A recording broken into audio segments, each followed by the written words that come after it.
Day for everybody out there and for recognizing all the vets who sacrifice so much and deserve so much appreciation. I'm so honored today to have Leslie Flowers here again. Everybody knows Leslie. And our word of the day is context. Our word of the day is really resonating, encouraging thought and feedback. And, now's a good time to start thinking what context means to you because now you'll have a measuring point to what it means when we're done looking at different definitions, perspectives, applications. And I know Leslie is a great wordsmith. So I think this is right up her alley. And I want to thank Cynthia for being here already. Comments, chat's open. We depend on you to direct our conversation and what we can do to help as many people in the shortest period of time possible is what our goal is, and to make your investment in us justified. So with that, I'll turn it over to Leslie. She can catch you up to date and also give her perspective or definition of context. Well, thank you, Donald, and everybody. Three cheers for Donald and the wonderful job he's doing. The safe space he provides every day, um, a place of belonging, a place where we're more serious about learning from each other. Time is so important, and we never get it back. So the hour that you may invest here today, my intention, and I know Donald's, is that you walk away with at least one actionable item. And it's even if you like a subject, it is more meaningful to come back and review, right, the ones you liked because we learn through repetition. So thank you, Donald. Much appreciated. This is a subject I don't know very much about. In fact, context, I was very resistant to what it meant. What I mean by that is when I am in a state of confusion, and when humans are, and you guys can share what you think, it's kind of like a racket that I play. Like if I'm confused and I'm not willing or excited to figure it out right then I know when I'm confused, I don't have to take any action. And so I was in my 50s before I really got what the word context meant. And yet, when I was 17 and went to college at San Francisco State to study drama and humanities, I was learning how to act by the Stanislavski method, which is an actor's method of getting inside the character you're going to play. And that is context in one way, I think. So while I was confused all my life and resistant to the word context, I actually knew what it was, but there was something missing there for me. So I'm in my mid 50s when I figure out what context is. So I'm really curious about what the audience thinks context is. One of the ways I use context is when I'm speaking in front of a particular audience.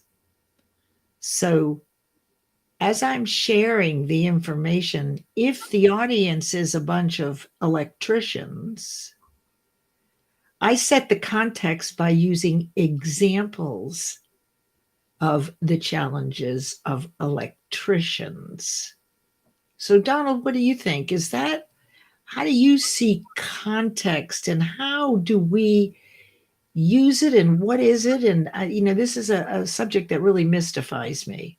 Well, that's great because why talk about things that everybody really has already delved into? or feels comfortable with. I look at context as being able to go back to a center point, right? And when you look at everything, you have to say, is this got context to what I'm into right now? Does this fit into my framework or my vision, right? And that's a context. So it's really taking a chapter out of a book and focusing on it, or a page out of a chapter. And then everything in relationship to that is your context for what you're viewing things today. Your context changes by your vision, right? As you see more and do more. But before that, let me just run through all the people. I'm going to do it quick. I'm always trying to figure out what's the balance between talk and show. Go ahead. I'll just run through. Cindy's here. Thank you so much. Dennis is a great guy. Reach out to all these people, connect with them. If you're going to make a community, build it within the people that are already with you. Only 2 cheers to me. I repeated myself again. Sorry. Andrea's here, who's our wonderful Tuesday person. Thank you so much, Andrea. She'll be on tomorrow. Kelly's here. Kelly's just great. Everybody knows Kelly. Thank you so much, Kelly. Lillian was just terrific here. Hope to have Lillian back on the show. I had confusion sailed in my mind this morning. Leslie gets it. Omar, Lillian's here. Lillian. Oh, Ashif has been a regular lately. Thank you so much for being here. Dean's here. To me, context is a body of info for a particular subject. Yeah, I look at it like a file cabinet almost. You know, does this fit into this folder, to this cabinet? And I think context gives you focus. And go ahead, Leslie. Well, what I was hearing was while you were speaking, and I hadn't ever thought about this before, heard this quite this way, was relevancy. It's relevant. Mm-hmm. So we want the context. Is that what is relevant to whatever it is you're doing? So speaking in front of a bunch of electricians using examples that included the challenges of electricians is the context. It's relevant. Hey, that's really great. Yeah, well, it's all matching perspectives, but knowing what the perspective of your audience is, because that's what you're there for them to learn your perspective, one person with a group versus a group wanting to hear what they want to hear based on what they need to know, right? That's the context. Is it valuable or is it superficial or frivolous? Kelly comes back with my initial thought was that context is all the information you need to understand something.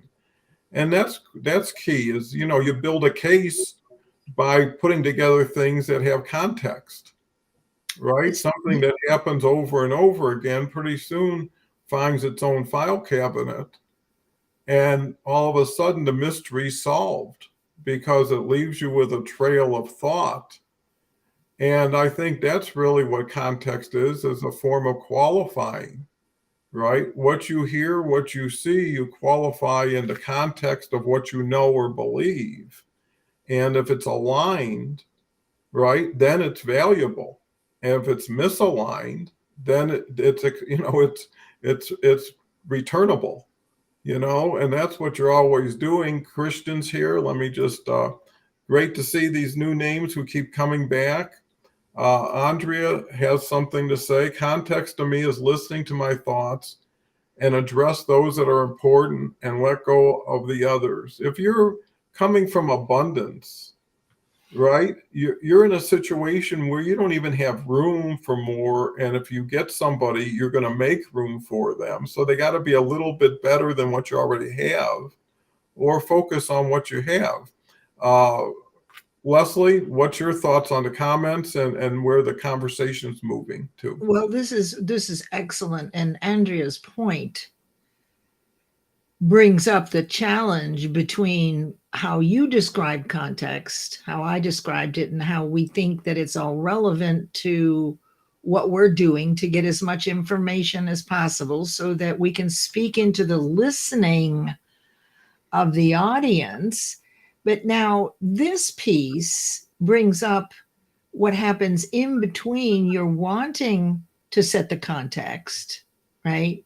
You want to think those things, and the context listening to your thoughts. So the challenge is the internal belief when you get up in front of an audience.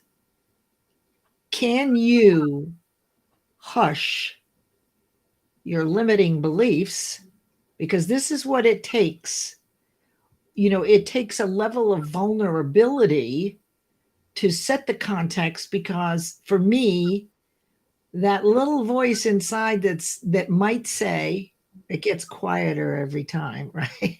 You're not good enough. Why do they want to listen to you? You're not an expert in this industry. Other people know more than you.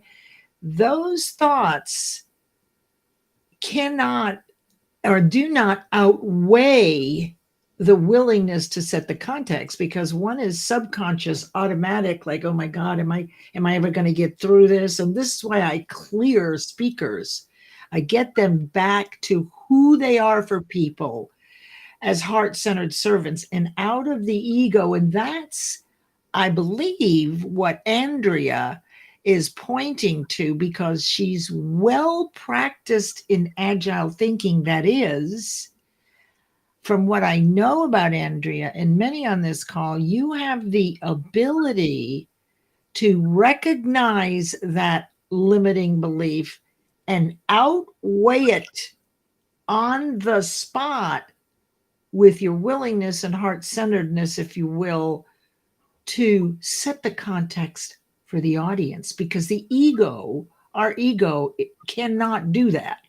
So that in-between place is kind of interesting, because what is it that you have to do to be able to recognize that you're nervous in front of a group you never been in front of them, and how do you hush that internal communication, those thoughts, in return for heart-centered service?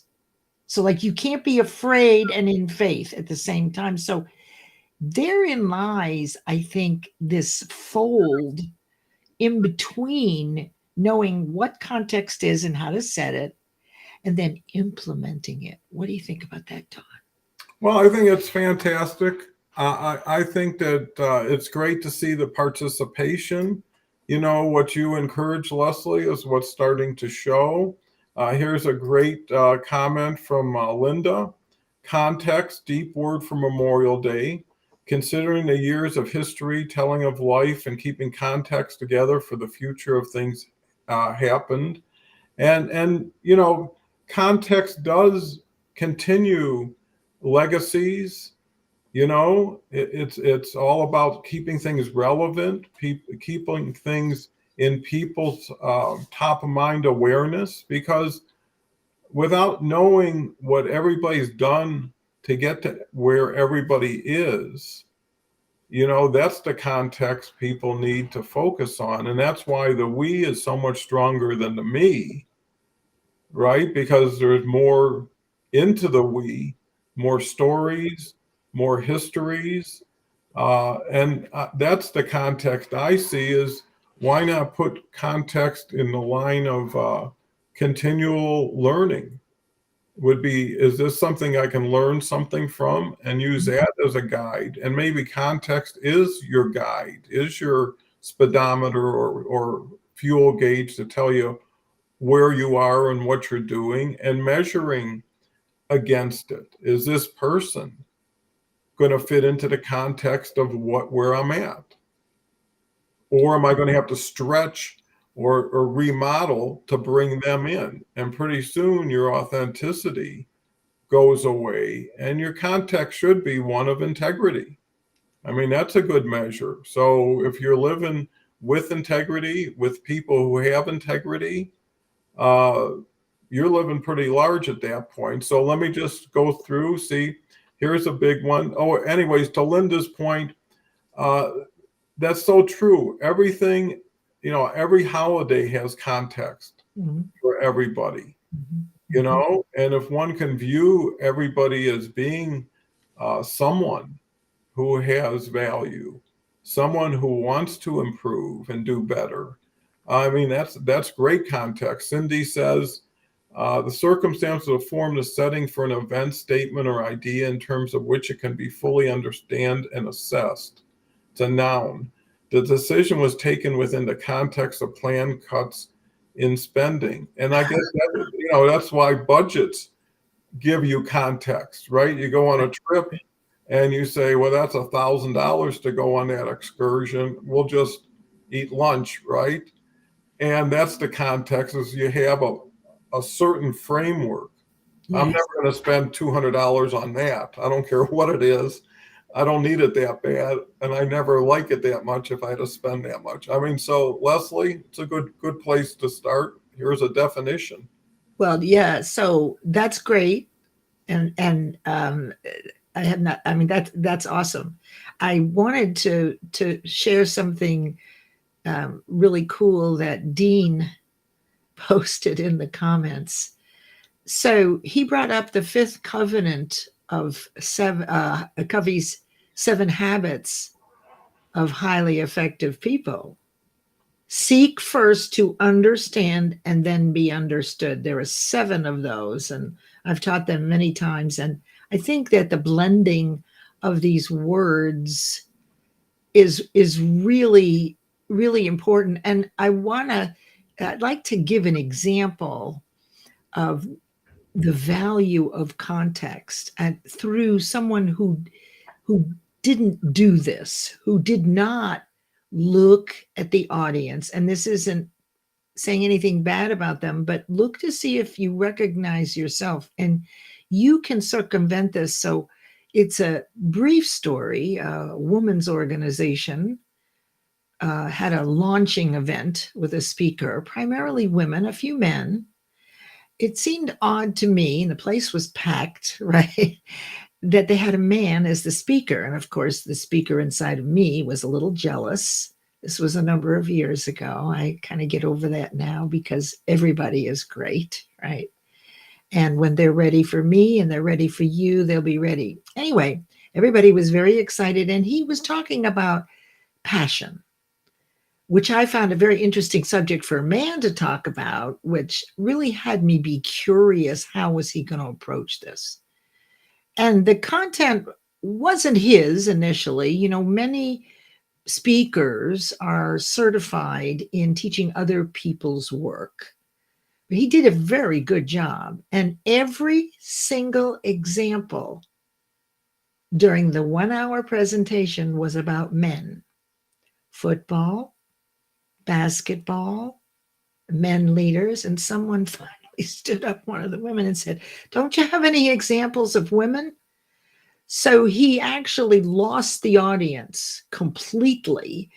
And so what I saw was how important it is to really get to know who your audience is. Like, here, I know that I'm safe, that I'm offering what I've learned. We're all doing this. And then it's up to the people in the audience to snag whatever resonates with them. It may just be one thing, it may be 2 things, or maybe connecting with somebody else. Then our own perspective on whatever the subject is expands.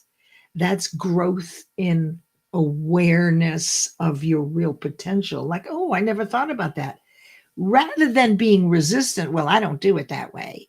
We don't have that in this group. We don't have people arguing and disagreeing.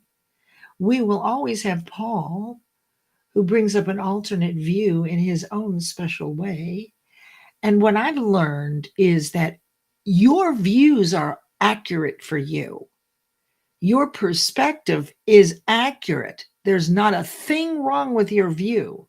The trick is that it changes with every new bit of information. So this business of insisting you're right and someone else is wrong is pointless because your view is always changing. That is, if you're in this group where you are open, you're vulnerable, you're trusting, people are kind, right? The vibration is good, you're safe.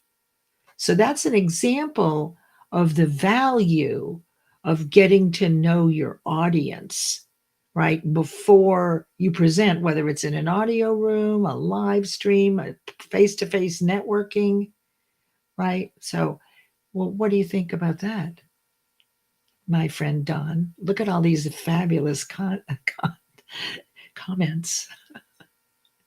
You are on mute, and that is rare. Well, I did, and a little noise going in the background. It's over. Oh, So okay. that's why. What your question was, I heard while no one heard me, is yeah, I think that there's so much more to context than people fully realize, Mm. because, like you say, every time you learn something new, you see something a little differently, possibly, or you confirm what you believed and now you know it. To me, it's like getting your eyes checked, where they say right, left, 1, 2, and eventually they keep flipping things around until you get really good context. Your vision's clear. And it's the same thing if you're willing to adjust your vision every day with what you see, not what you hope to see, or what you want to see, or what you're disappointed when you don't see it. And the foundation to context, the more I think about it in my mind, and I think you're absolutely right, everybody's got their own mind, and that's what it is, their own, is if you don't have patience, you can't have a lot of context. If you want to make judgments split second, you'll never know what you're dealing with, who you're dealing with, why you're dealing with it. It's just boom, boom, bang. And if you don't have trust, no matter how long you wait for the information you get, you're never going to believe it anyways.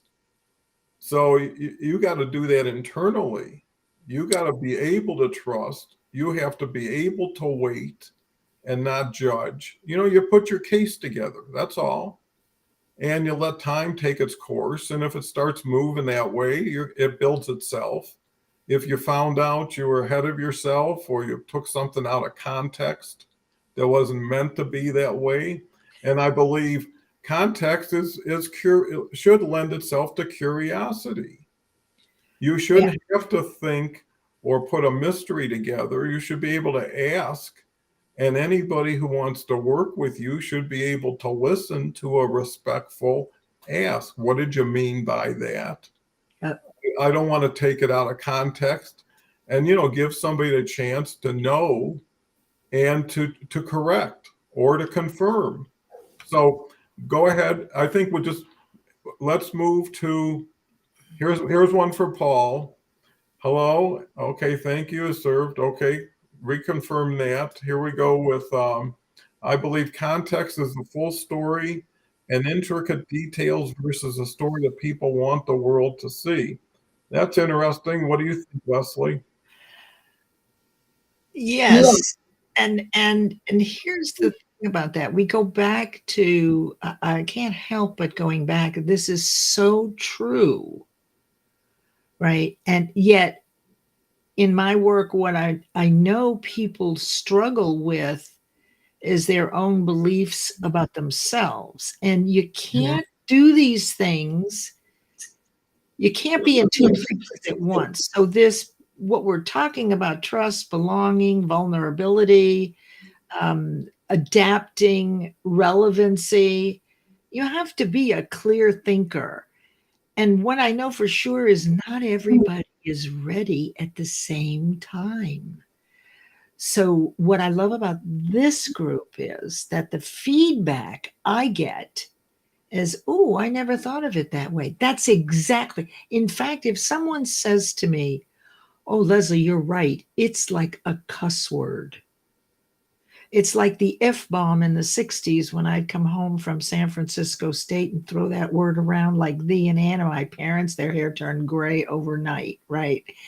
If you say, Leslie, you're right, I don't want to hear that. I'm not right.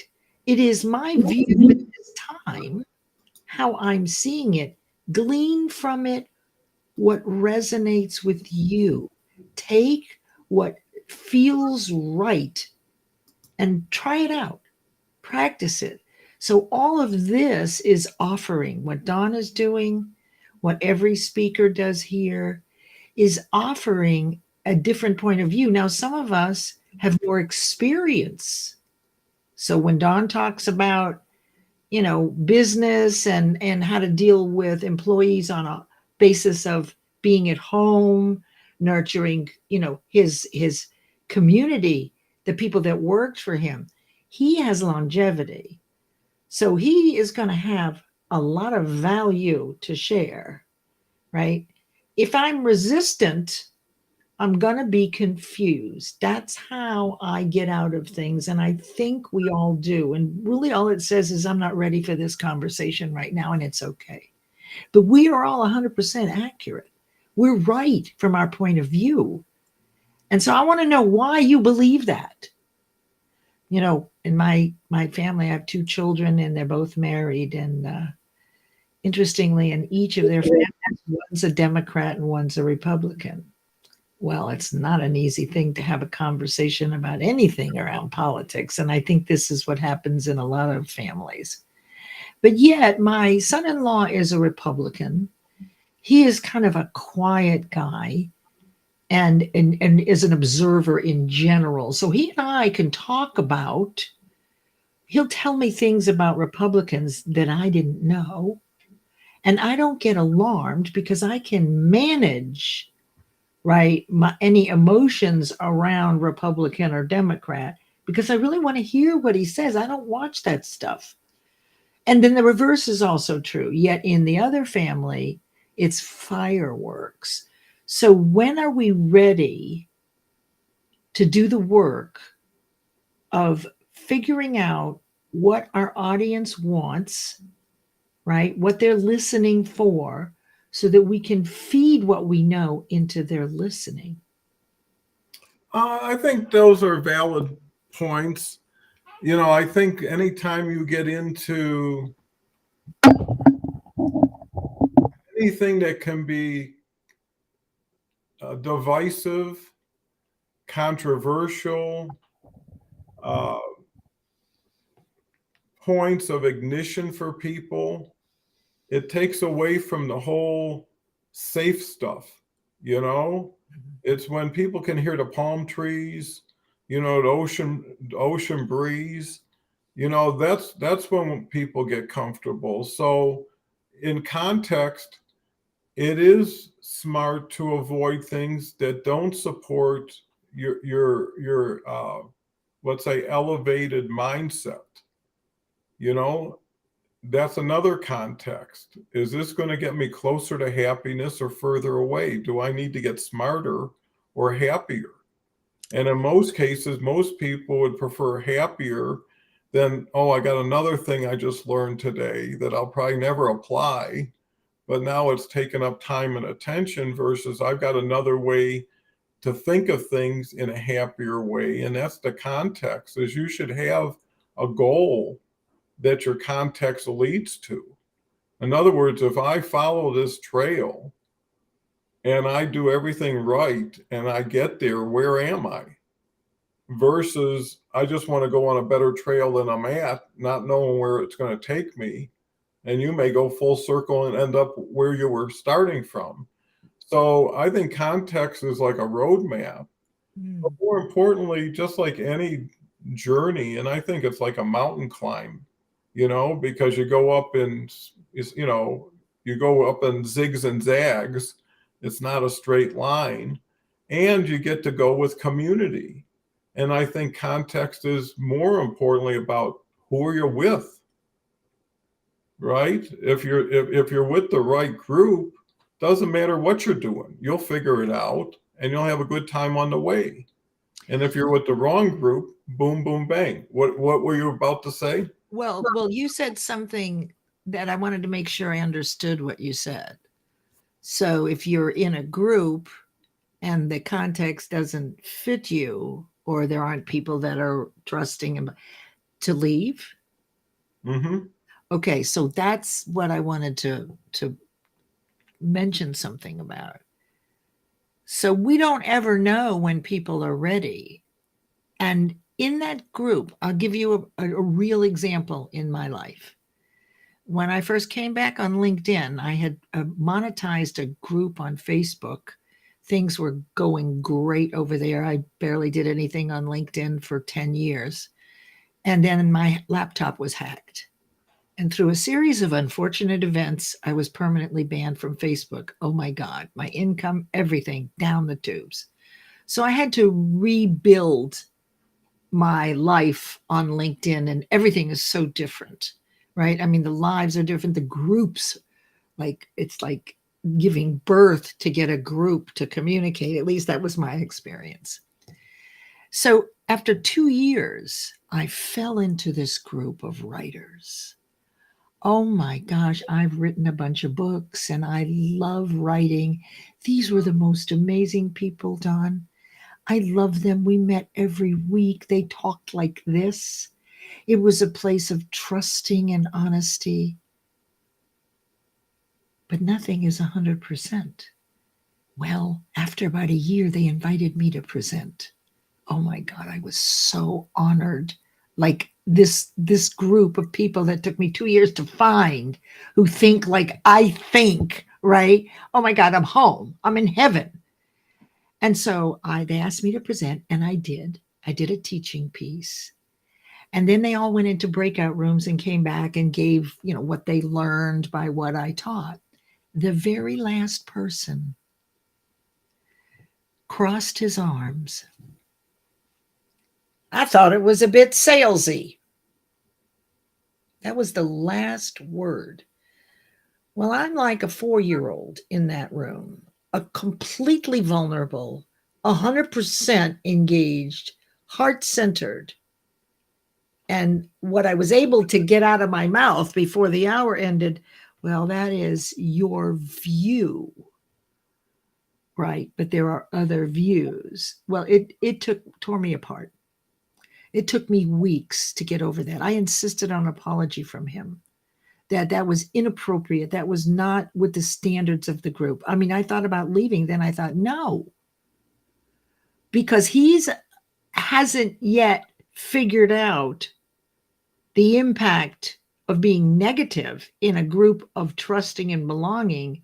That's not my responsibility. And then what about all the other people that have all these phenomenal things? So for me, Don, it took almost a month to have a complete breakthrough on that. And I don't remember the last time it's ever taken me that long to get over the fact that he did me wrong.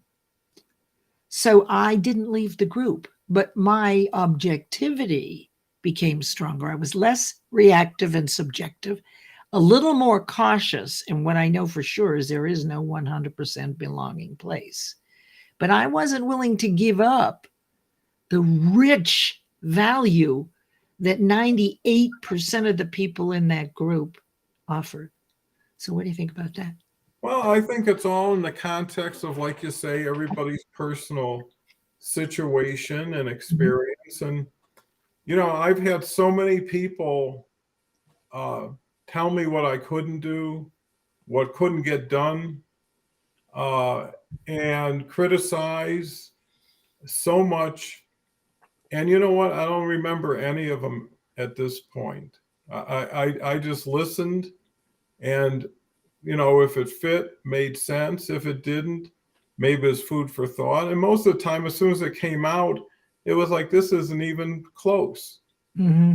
Mm-hmm. I mean, I don't even think it's worth even paying any attention to and moving on, because if you're strong enough in your belief, whatever that is, then that's enough to make people who don't know you, don't care about you, and probably don't even know what they're doing, to impact you enough to make you get off course, waste time, get angry.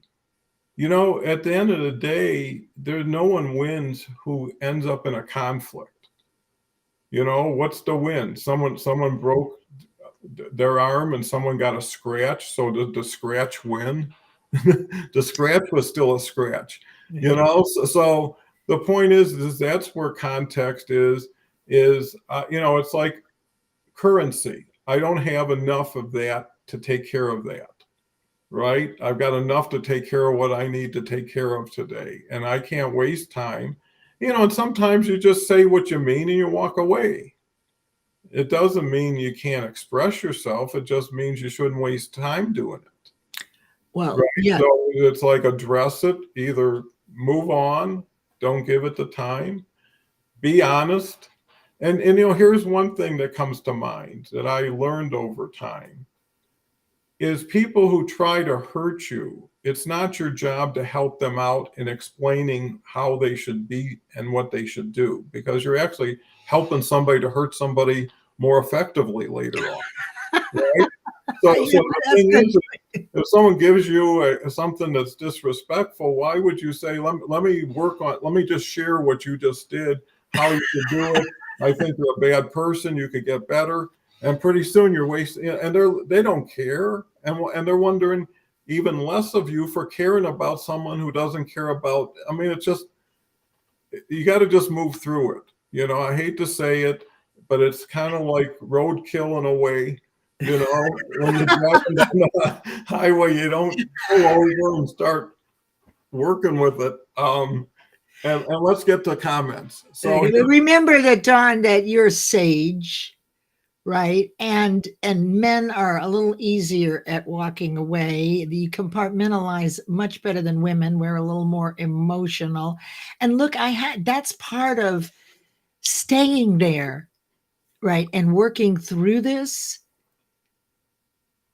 is part of personal growth. It's getting better at being compartmentalized. It's getting better at, so while it probably wasn't the best investment of time, the outcome, and do let me add this.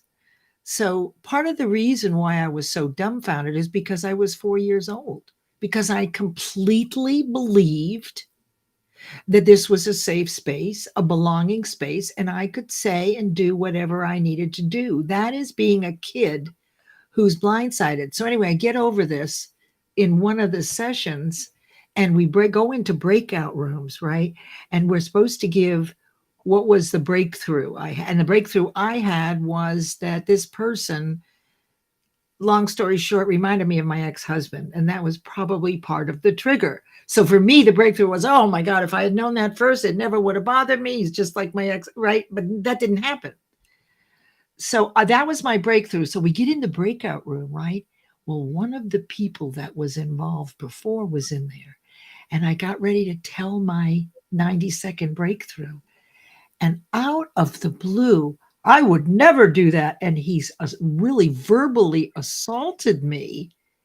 I didn't even get to the 90 seconds. And I asked him, I said, don't you ever look for the good in people? Aren't you interested in what the breakthrough was?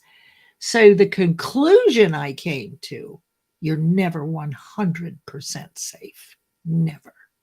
Because there will always be one person who has not learned. And to your point, Donald, let it go, learn from the experience. And I'm always just a little cautious. And I don't think there's anything wrong with being cautious. Do you? I think you can be a lot cautious if that's what people feel. It's really a matter of your belief in the future. If you believe positive outcomes are in front of you, then no one's a threat. People can be an inconvenience, that they can make your day a little bit less pleasurable by how they get into it. But you see, I've always owned and was a controlling partner in all my businesses. So usually if someone did anything, I could just say it's never going to happen, and that was the end of the conversation. When I used to deal with people at other companies, and at the end of my conversation, I would ask them, do you sign the checks around here? And if they said no, I said, then what am I talking to you for? You know, because Yeah, well, that's because you're sage. You're phenomenal. Well, it's a confidence level, it's an attitude level that really Yes. just says, if you feel it, you tell somebody you're out of line. This is totally wrong what you just did. And leave it at that. You don't have to explain. You don't have to go into it's almost like you say something and now you got to justify it for why you said it to who you said it. So what are you looking at, Leslie? Can you tell I'm looking at something? I'm reading Paul's. Dr. Leslie, I want to pose this question. Do you think it's because you chose to look at things for what you wanted them to be versus what they were? I had no perspective in that situation. I wasn't looking at it any way other than I was that 4-year-old who wanted the chocolate chip cookie and was not going to not get the cookie. So the expectations were set. Good point, Paul. So the leader of the group set the expectations, and I believe that everybody agreed with those expectations. And that's one of the things I do in my training is we have a list of agreements. Right? That's a good mastermind will have everybody agrees this. If it doesn't work anymore, you will step away yourself. You will be on time. If you're not going to be there, you let a person know in advance. Just general rules. So I took the framework for this group, and it's a wonderful group, and it's it really is. It's just 1 or 2 people that were acting like horses behinds. That's all. And they just didn't know yet. Right? They will get it. I don't know when, but I got my lesson out of it. So I don't know, Paul. My expectation was my belief, right? So I allowed myself to be purely vulnerable and not expect anything but a group that was interested and curious enough to learn something new that day. That was it. Right? Mm-hmm. Well, And yeah, go ahead. No, I'm, and I think the beauty of these sessions that focus on a word, Yeah. it's not the word. The word that we have is like the can opener, and then what comes out of the can is where the real value is. So, I like if someone has a memory of how they dealt with this and how they dealt with it with confidence and strength and Mhm. pride when they were finished, because that's what you want to come away with, is doing the best you can, being heard in the best way they want to hear you. That's the whole difference. There was Yes. someone who gave a presentation and he wrote a book, The Platinum Rule. And what he explained is the golden rule was doing unto others as you want done unto yourself. And he said, no, you want to do the platinum rule, which is do unto others as they want unto themselves. So instead of saying, I like this flavor ice cream, I know everybody should eat it, versus asking, what's your favorite ice cream? Let me get it for you. And I think that's the key is stories are good until that's all they become.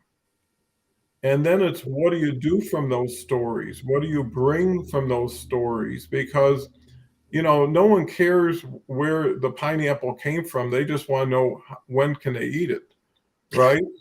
And so I'm saying is if people want pineapple, you're serving it, they don't really care which island it came from and the boat it showed up on or any of that stuff.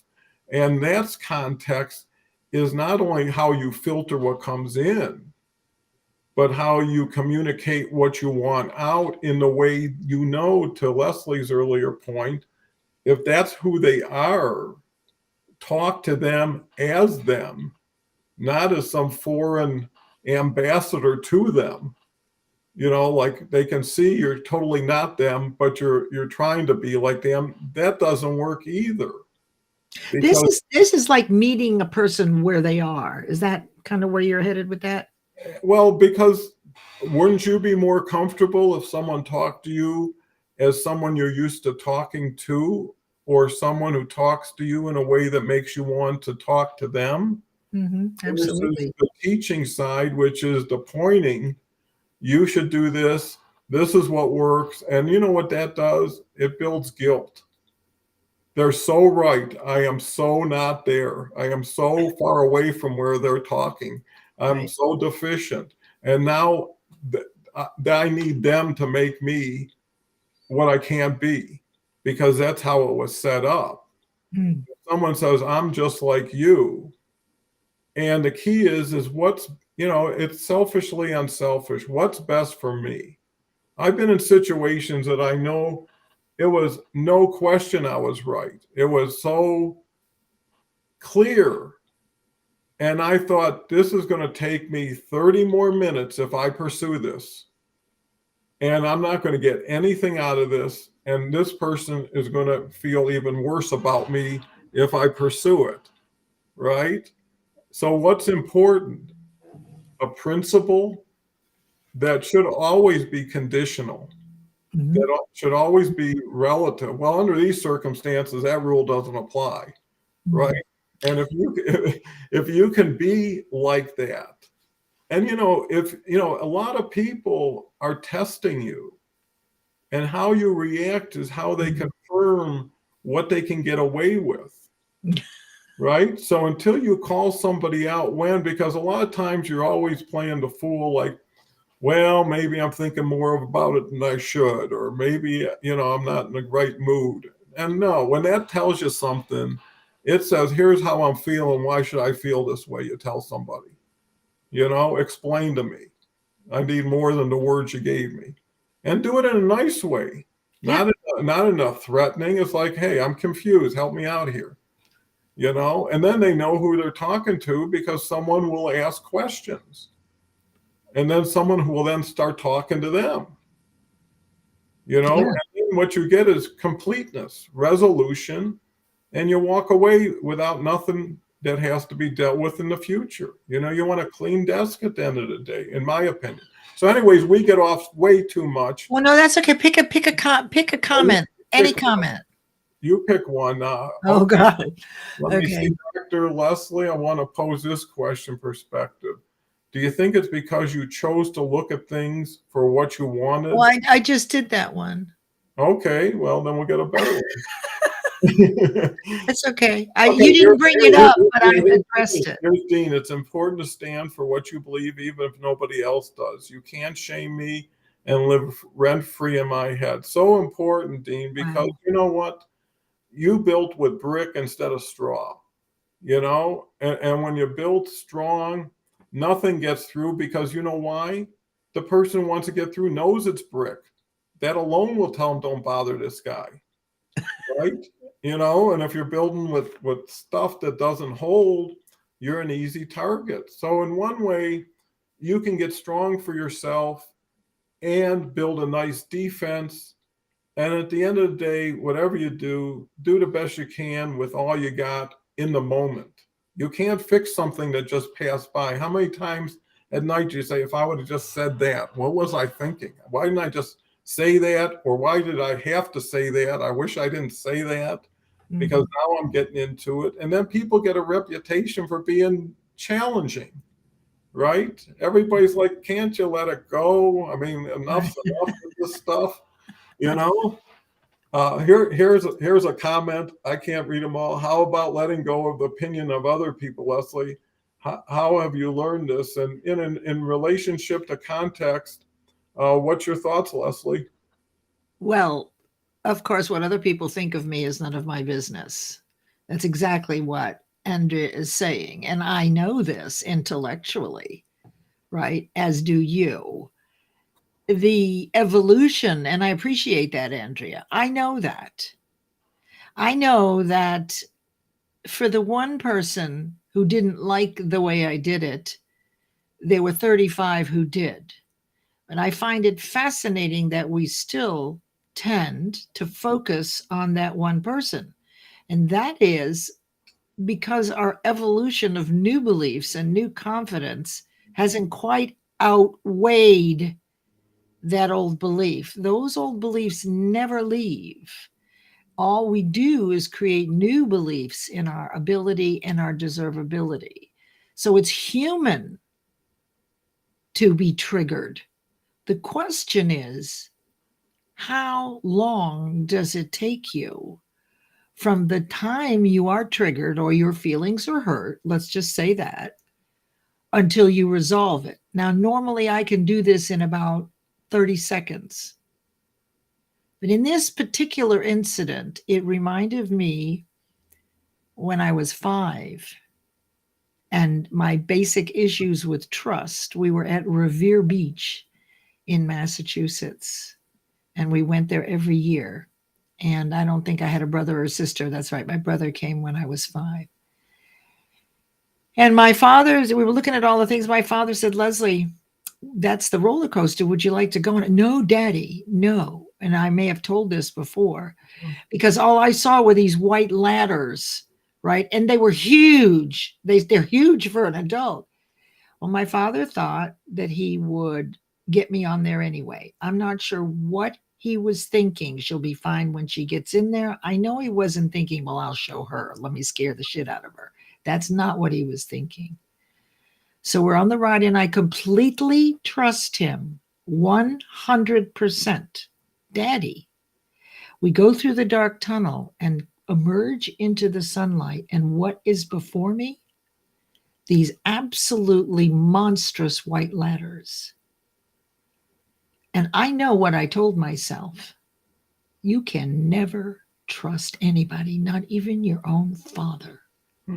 That's too bad. And well, do you think that shaped the future of everything? Well, it did in the terms of trust. So here I am now realizing that for me, there's not safety in trusting anybody or trusting a group or anything 100%, like to at least be a little on guard, right? And I don't know if other people feel that way. Does anybody else feel that way? I mean, you didn't have this with your father, but am I the only person that has been burned? Yeah, but here's the thing, and I hear that all the time. And I heard it in business so many times too, from so many different people, whether suppliers, employees, competitors, it didn't matter.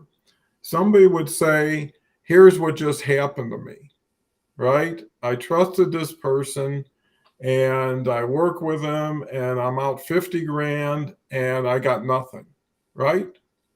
And I'm like, oh, that's awful. And then I would say, they say, what do you do? And I'd say something. It's like, they would then say, because of that, I need this from you or anybody I do business with. And I'm thinking, I had nothing to do with this other guy, right? If you had made $1 million with him, would you have said to the next guy like me, hey, I want to share some of my million versus because this guy did it. Now the next guy is going to do it. So why should I pay the price of something I had nothing to do with? But that's where people carry forward. So there's a way of resolving the issue with the person. The bigger thing is resolving it with yourself.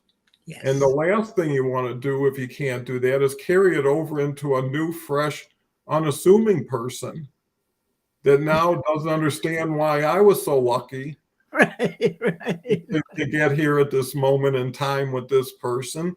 And that's why association and disassociation is so important with context. It's like a square dance where you're just going around do-si-do or whatever, changing partners, and that's what you need, because the world has changed with the technology we have.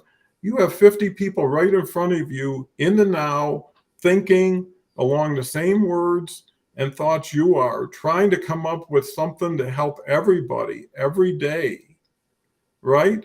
That's all you need in context to say, well, at this moment, these are the people I believe I can trust with my thought. What's someone going to do with a thought? They can't really steal it from you. They can't really sell it to anybody, right? So where's the risk? And you know what happens? If you ever been to a casino or anywhere else, you put a quarter in, a lot of times it doesn't come back. Most times it don't come back, right? So when it don't come back after a while, you don't think, oh, geez, how could this happen? When it's always happening. And it will always happen because we're dealing with people.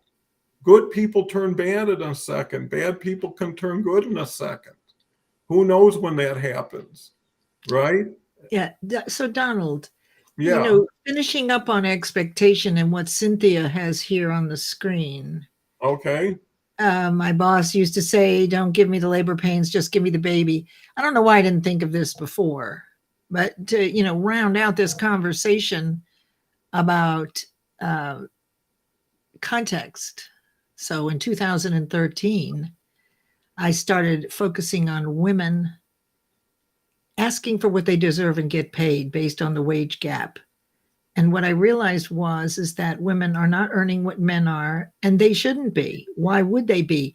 And that particular point that Cynthia brought up, women have certain behaviors in business that are out of context with 21st century business. I wrote a book, my bestseller, Champion, right here, 2014, in Women in Business, basically teaches women many things about what they're thinking, but primarily the basic behavioral styles that we bring from home 5,000 years into 21st century business that turn off the listening of business leaders.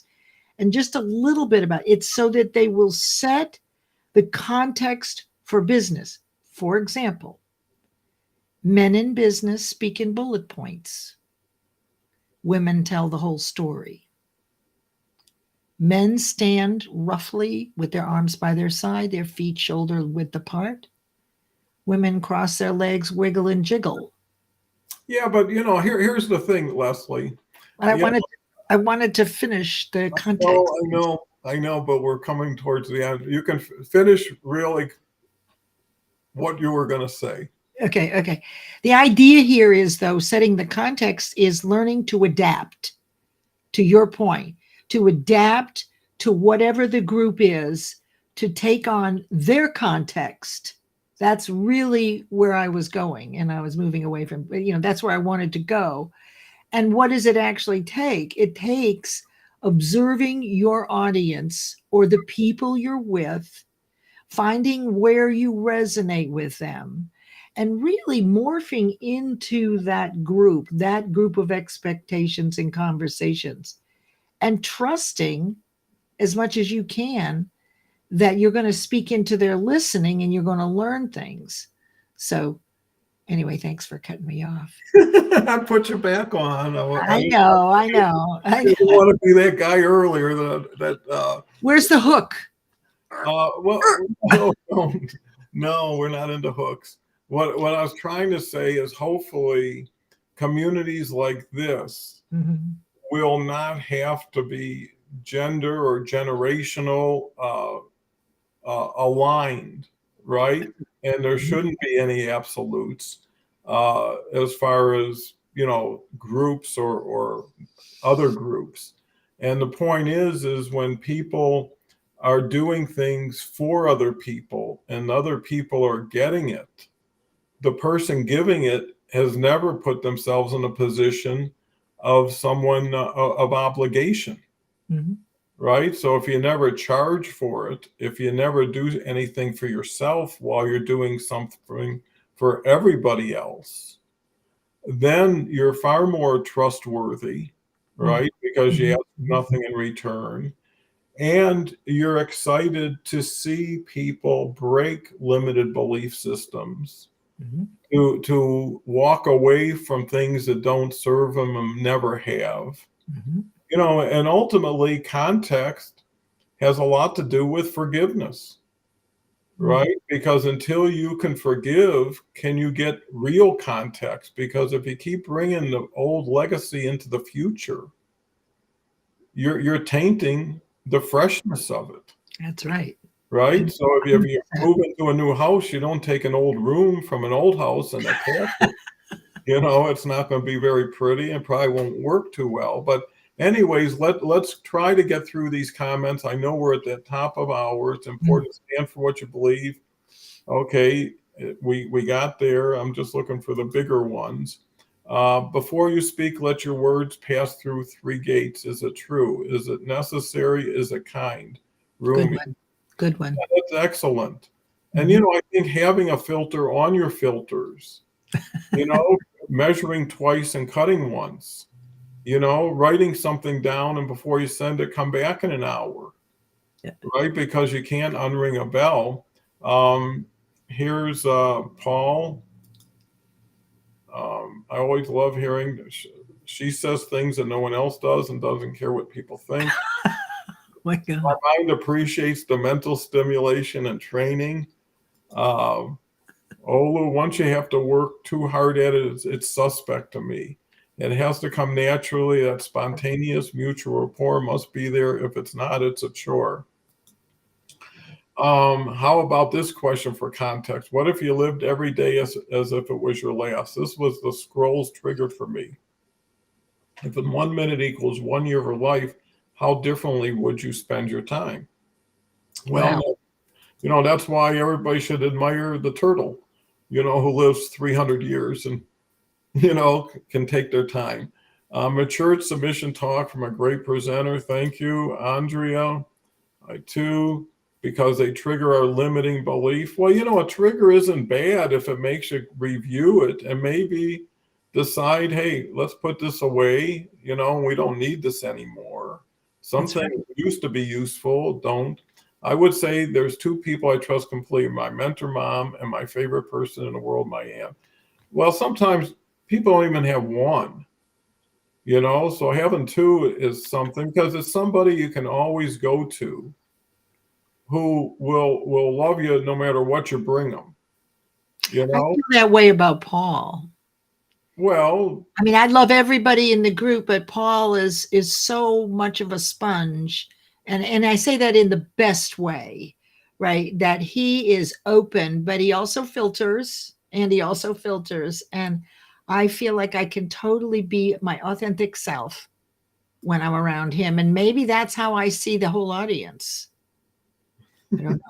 Oh, I don't see Don Scissors to cut me off. Okay. take that as a compliment for everybody. Absolutely. 1 year and 4 months, no coffee. Well, it looks like we covered our bases. There'll probably be some comments that you made that we weren't able to show because there seems to be a delay between when you post them and when they're available. I think we covered pretty much all of them. So with that said, Leslie, final thoughts, and then we'll wish everybody a happy Memorial Day and look forward to having everybody back tomorrow. Tomorrow we're going to have Andrea and a new individual, Baz Porter, who's got an unbelievable story. I just met him last week. More and more new people are coming on. This is getting to be the place to really get around the best audience I know on LinkedIn Live. People could say this program does this and this program does that. But at the end of the day, it's the people who are here every day who look out for each other and are looking for ways to share what they're learning. And the knowledge share, like I say, is incredible. Leslie? My final thoughts. I'll be back around to respond to your comments because they really excite me. I love them. And I learned so much from you, and I appreciate you, Don. It's a journey. Everything you do is right. From your point of view, everybody is right. And so find out, I would say, why does the other person believe that they're right? And therein may lie just the nugget that you were looking for to make your day. Thank you, everybody. Well, thank you, Leslie. Mm-hmm. Pleasure to have you. I'll leave you with a final thought. It's not how many times you fall down, it's how fast you get up. And that's the main thing is just keep getting up and follow your dreams long enough for them to come true. Mm-hmm. The problem is it's the shiny object syndrome that gets people to continue to think the grass is always greener and they're probably already standing on it. So with that said, come back tomorrow. I'll be here for sure. And hopefully you will too, and enjoy your holiday.